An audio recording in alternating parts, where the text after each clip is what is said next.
So this is, we've had a little bit of a week break, but we're excited to get back into it.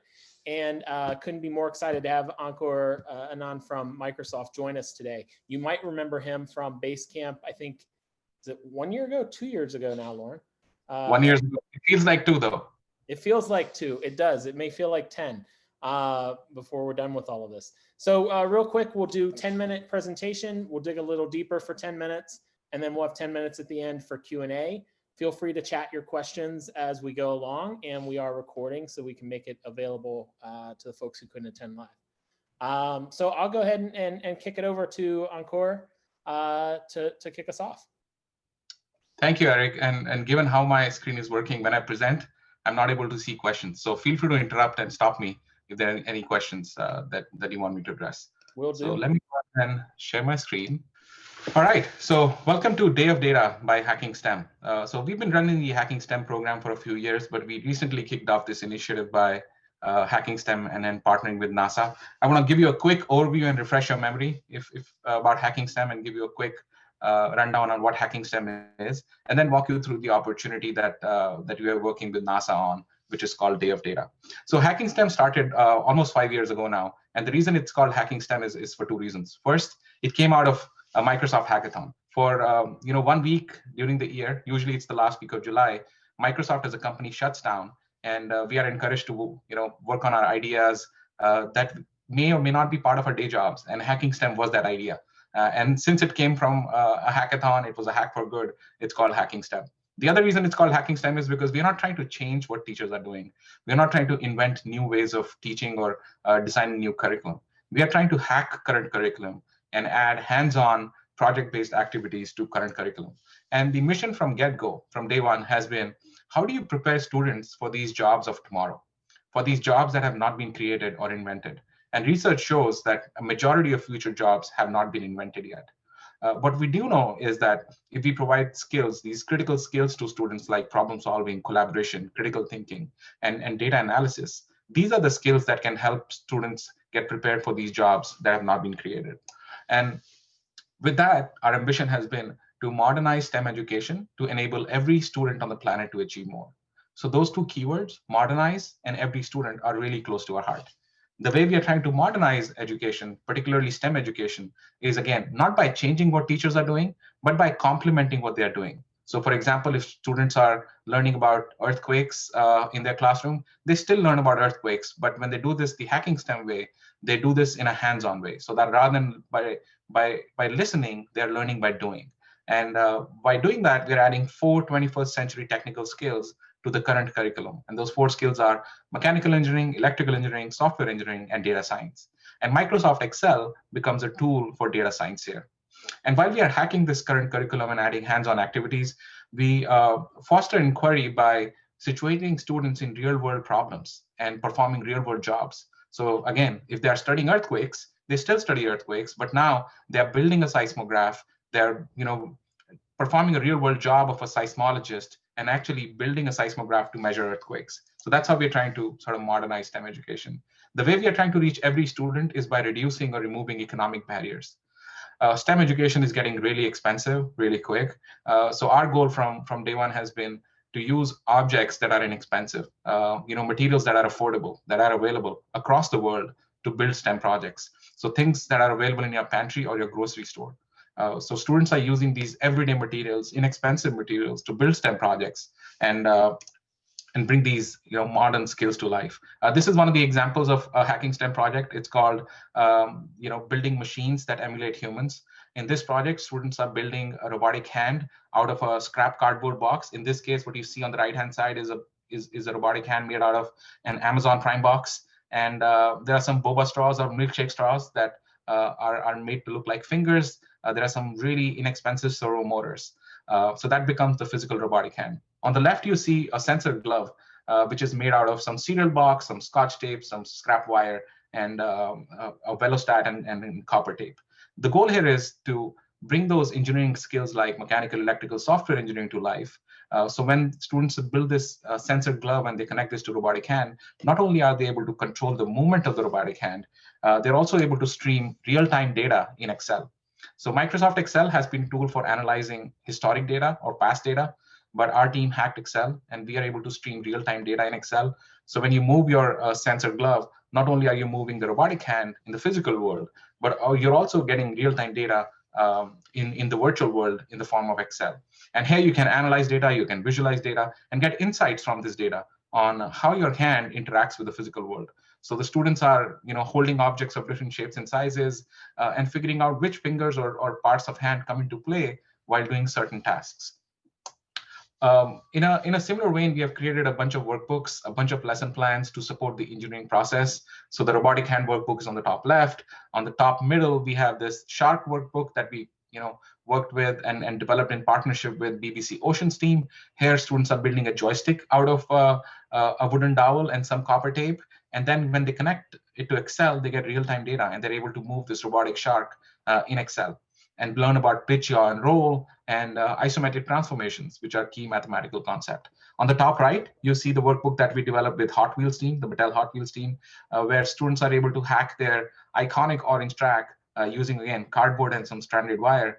And when they then run their car on this track, they're able to get data like potential energy, kinetic energy, velocity, motion, and acceleration, and what have you.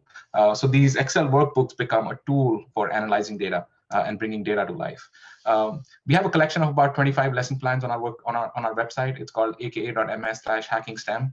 And along the way, we have had the honor of partnering with amazing organizations. And all these lesson plans are interdisciplinary. What this means is that they bring all concepts of science, technology, engineering, and math together rather than teaching in a siloed way. All of these lesson plans are free, and they are written by teachers for teachers. They are aligned to the NGSS and ISTE standards, and they have all got maker activities that bring those scientific phenomena to life by giving students an opportunity to build and make as they go along.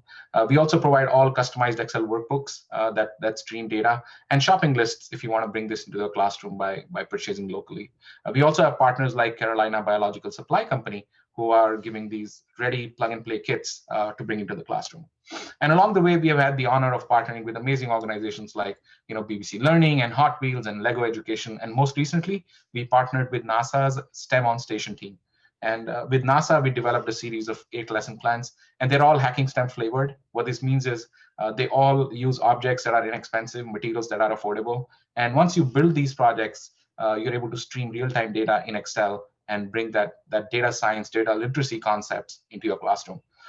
When the pandemic hit, about Feb, March timeframe, the #1 feedback from our community worldwide has been that while Hacking STEM projects are amazing because they use everyday materials, it's really hard to deal with logistics of providing these materials, securing these materials, and getting these materials to students when they are working or studying remotely.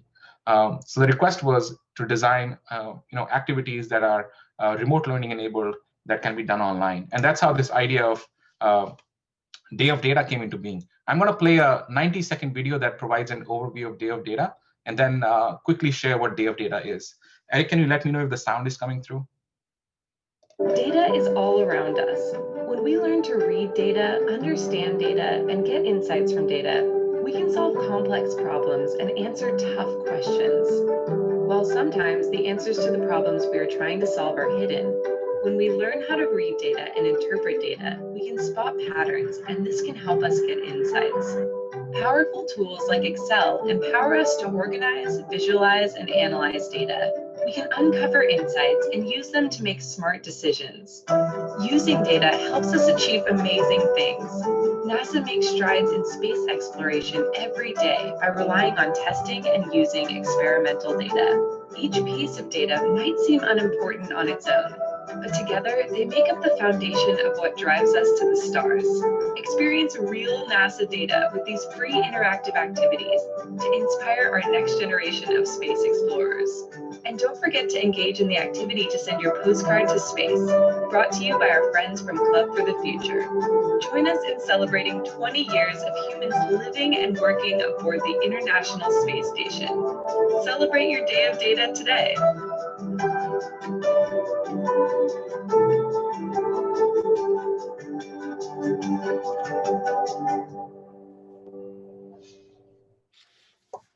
Ankur, that's awesome. Can you tell us a little bit about the campaign? Sure. So, as I said earlier, the number one request from the community was to make something that's remote learning enabled, that can be done online, and can be used by a broad set of educators and student audience. So we designed this Day of Data campaign, and you can engage in 3 ways. The first is by going to aka.ms/day of data. We have 2 experiences that are online, that are remote learning enabled, and these 2 experiences include stage 1, which is introduction to data, and stage 2, which is introduction to data visualization. And the target range for age range for students is about 8 to 15. So they give you really basics of what is data, how do you organize data, and how do you visualize data. So these are free, these are available, and you can go online and check out these resources. We also have YouTube videos to support how to use these resources online. The second way to engage is to take advantage of these data camps. So we also recognize that all educators are not familiar with data and may not be comfortable with bringing these resources into their classroom. So we have organized these free globally available data camps by Microsoft stores. While the store's physical locations have closed down, we have education specialists from the Microsoft stores team who are organizing these virtual data camps. They're essentially using all the resources that are on the MEC or the Microsoft Educator Center and walking you through, giving you a guided experience, and also doing professional development for teachers if needed. We have a few school districts and states in the country who are leveraging these camps to run PD camps for their teachers. We've also seen some of the teachers bring their whole classroom to attend these camps and treat this as a virtual trip to the Microsoft store. And when students or teachers complete these camps, they are earning the certificate of completion for these space data camps. And the third way to engage is, given our partnership with NASA, we have this amazing access to rocket scientists and astronauts, and we have done 3 events with them. The first event was on October 14th, the second was on November 2nd, and the third one is coming up next week on November 18th. We have all these events available on demand on our website. These are events that, while they happened online, astronauts were answering questions live that came from the audience, mostly educators and students. So using these resources, all of them are free. They're available on aka.ms/day of data. You can engage the way you want to. The goal is to meet teachers, meet educators, meet parents where they're at, and give them opportunity to engage the way they're most comfortable engaging with. Ankor, thank you. Really cool to learn that this came out of the hackathon. Did not know that when we were originally talking about it. So what's the uptake been on this? How many educators are using this in classrooms across the country and around the globe? So there are 2 components of this. One is Hacking STEM. Hacking STEM all up is being used in about 100 countries. More than 1 million students and educators are using it. The Day of Data campaign was launched 2 weeks ago. So far, we have got about 25,000 students complete these activities. And we have some key partners who are doing this at a more scaled way. So for example, the Department of Education in Florida is trying to scale this across the state.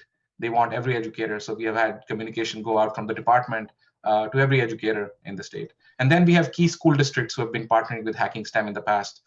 So we have a school district in Utah, for example. It's called Davis School District. And they have about 75,000 kids. They're trying to get each of their kid at least get a data science badge and Basecamp badge. So it depends on the customers and how they want to engage. And then we have countries like the UAE, United Arab Emirates, and countries like Philippines who are trying to localize this as we speak. And Mexico got added yesterday. These guys are localizing all these resources as we speak and want these to be available in their local geography, in the local language. And the beauty of this is that all of them are leveraging the stores team, the Microsoft stores team, to run PD camps. So we have about 1,500 educators in Philippines getting trained to do this locally so that they can run local camps for their students and teachers. And what needs to be in place at the school or classroom level in order to do this? What do teachers and educators need to have? That's a great question, Eric. The only thing you need is a large screened internet-enabled device. All these experiences are in Excel, but they require no login, and they're all internet online enabled. So even if you have Chromebook or a Mac or an iPad, you'll be able to do this. And this sounds like then that's something that home learning pods could use as well, right? Right. That's another network we are targeting during our social media and marketing campaigns, which is home learning and students who are actually home learners. And you mentioned the time period. Can educators use the Day of Data materials and resources beyond just this month? Yeah, so that's a great question again. These all materials will be available online. We're also partnering with code.org. We have a data literacy week and computer science week coming up. Code.org celebrates Hour of Code every year in the month of December. So these materials will be online for the next few months. The goal is to say that, these are materials to celebrate your day of data. Choose your day, choose your time, choose when you want to do this, and use these materials and bring it to your classroom or home. Very, very cool. So give us some flavor of what you've seen so far. Are there any interesting projects you've seen? Are you getting interesting feedback about, hey, we used Day of Data to do this in our classroom? One of the most interesting pieces of feedback that has come recently is a request from educators. So the most scaled approach to Day of Data has been in Florida because the DOE got involved. And the request from educators was that you designed this for kids and students, but this is such a useful resource for us. Can you make a certificate course online, self-paced certificate course, so that we can earn our data badge and treat this as a PD and also earn PD credit hours in the process, because they'll be able to use that in their career progression. So that has been a really interesting idea. I'm working on it, thinking about how we can turn these resources into self-paced PD opportunities for educators. That's fantastic.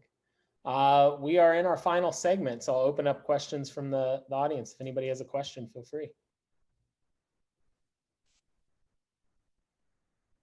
Hey, Ankur, thanks for joining us. Oh, hang on.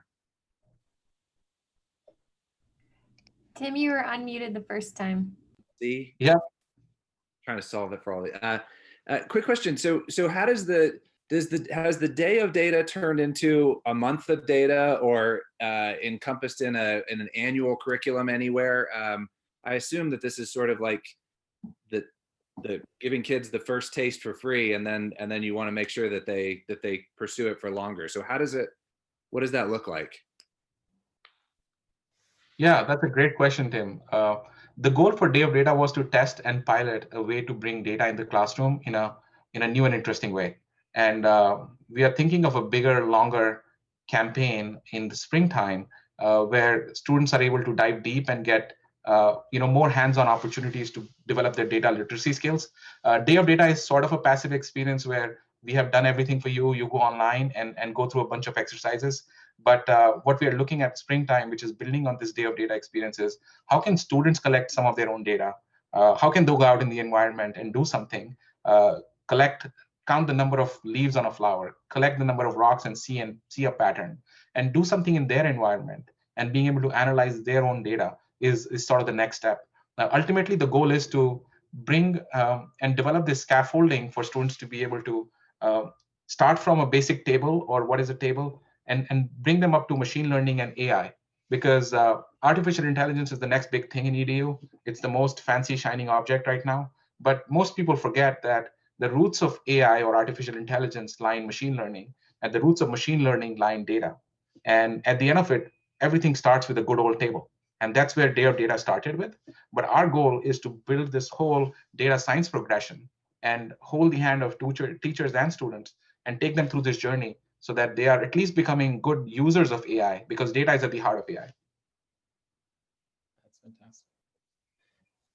Ankur, we've got a question in the chat from Linda at Aligned in St. Louis. She asked what the biggest barriers are to getting schools and teachers to use the program. First of all, hi, Linda. It's great to hear from you.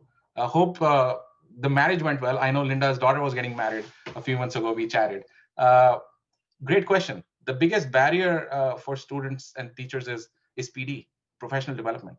Teachers are scared, especially teachers who have been in the classroom for 10, 20, 30 years. We have huge respect for those teachers. Both my parents were the educators, so I totally understand what it takes to be an educator, especially in this environment. But it's almost unfair that with changing of standards, with adoption and adaptation to new standards, we are expecting teachers to do something that they never got trained to do. And to top it all, now they have to do this remotely. So I think teacher preparation has been the hardest. And that's the whole reason why we designed these space data camps by Microsoft stores, where we have given an opportunity for educators to use this as a professional development opportunity, or just bring their kids along and get a breather and treat this as a field trip where kids are learning and they become also sort of engaged and have someone else lead the camp rather than them being on the point.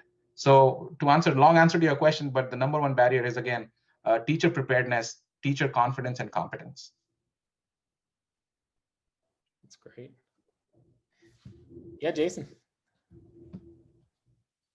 Can you hear me?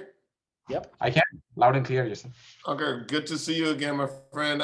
This is great. I see how you all have revolutionized Microsoft Excel to be a real-time tool. I see how you've aligned these STEM projects and curriculum to relevant student standards. That's incredible. I see how you've simplified the materials that are needed to engage in these projects. You've laid everything out. Very cool. The website I'm looking at, it's great. All of this is incredible. And I have a sense of what the answer is, but I want to ask it just because I want to hear your answer. What kind of jobs or what kind of problem solving is this preparing students for in the future? How do you all think about that and talk about that? Thank you for asking that question, Jason. When you were talking about the material, like, what is he getting to? Like, I was waiting for that question to come. It's a great question. And, I often get asked that question. And the best way to describe the importance of this is that data science is a science that helps every other science. Whether you're doing physics, whether you're doing chemistry, whether you're doing mathematics, whether you're doing marketing, or whether you're doing biology, even arts and the social sciences, data science is going to be the science that helps every other science. And no matter what job you take in the future, you are going to be required to be able to understand data, interpret data, and get insights from those data points.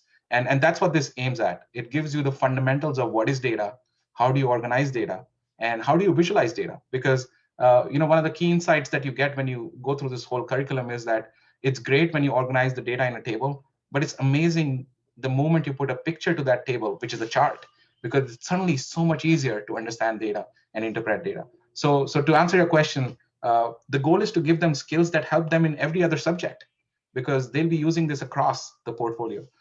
Data is a science that helps every other science, as I said earlier. I love that answer, so thank you. Ankur, you mentioned that you were trying to work with home learning pods. Ashley mentions that getting this to parents is the next frontier. Can you tell us a little bit more about what that looks like and what you're trying to do? So we haven't really specifically reached out to the parent community yet, but the Microsoft Stores team is doing some social media outreach to be able to reach students. During the summer, we ran some summer camps with the Microsoft Stores team. So they have the engaged and some user sets from the parent community. But I would love your ideas on how we could reach and get these to parents, because as a parent myself, during the summer and even now, I'm looking for activities, meaningful activities that I can do with my kids. But I would love your ideas or guidance on if there are any key distribution lists or key ways to reach out to this parent community. I think that there's a real dearth of this for the younger grades. And I know that you said 8 through 12, or 8 through 15 was your age. I think what we're seeing now, especially as you hear talk about national experts talking about the biggest achievement gaps that we're seeing right now are with our younger students, kids that really need that hands-on engagement. I have a 6-year-old who just popped in here, and it's the same thing. Like I see some of these exciting tools, and I just keep telling them, like, in a couple of years, you'll be great for this. I think people are trying to figure out what to do with their younger kids right now, something that's a little bit more directed, because it's really on the onus of parents' shoulders right now to figure that out. So if you could even just figure out adding like 2 more years selfishly to like 6 years old to get it on there, I think that is going to be a huge marketing ploy for parents, just what to do with their younger kids that are beyond kind of the age of like work, like, coloring sheets and what have you, but like ready for the next thing. And I don't know anything about data science. I was a political science major, and we don't really do anything with data, as you can tell. So I mean, this is just, yeah. Funny that you say that, because when we started out, the goal for the 8 to 12-year-old activity was actually to start at 6. We wanted it to be an elementary school activity from grade 1 through 5. But I have to admit that it's the sheer limitation of our technology to keep it so simple that the younger kids can use it. And that's how we started this at 8, which is grade 3. because to be able to use our technology, especially Excel in its current form, you have to have some basics of literacy and ability to read and follow direction. So it's the limitation of our technology. We are trying to fix it. We cannot go faster than we are going, but we are hoping we'll be there very soon. I understand. I think the students might actually meet you to see, like, when my kid is falling behind in math and reading, he's gaining in how to use a computer. And so I think that there's an area there. I mean, he knows how to get around everything now. So I hear you. You sound thrilled about that too, Ashley. I'm thrilled. Any other questions? We've got time for one more. Ankur, what should people do if they've only got 2 weeks left here? And should we blast this out by email? Is it a matter of getting people in? Is there a tutorial? Like, what would be the best way to get people to take this up? We would love for you to help us amplify this and get the message out, because there is so much happening in the world around us in terms of messages and social media and news getting bombarded, that it's easy for us, no matter how big a megaphone Microsoft has, it's easy to get lost, this message. So I can send an email template. I already have sent an email template to Tim and Stephanie and you guys. If you can share it with the group, help us get the message out. We'll be doing some Twitter and Instagram and LinkedIn stuff. If you see it, share it, like it, retweet it, and yeah, help us get the message out so that people can take advantage of this. This is all free. We will do that. It sounds terrific. We'll send that out to the group. And everyone else, we are at our time. We want to keep it as a tight 30 minutes. Ankur, thank you so much for joining us. We really appreciate it. Loved hearing from you again, even though it wasn't in Boise. Everybody else, we've got future Basecamp sessions coming up. We've got Blueprint Education next week and Bottom Line right before Thanksgiving to finish out the series. So if you'd like to register, I put the link in the chat, and you'll also get some great emails from us as well. Thanks everybody for joining. Have a good day. Thank you so much. Thank you for the opportunity.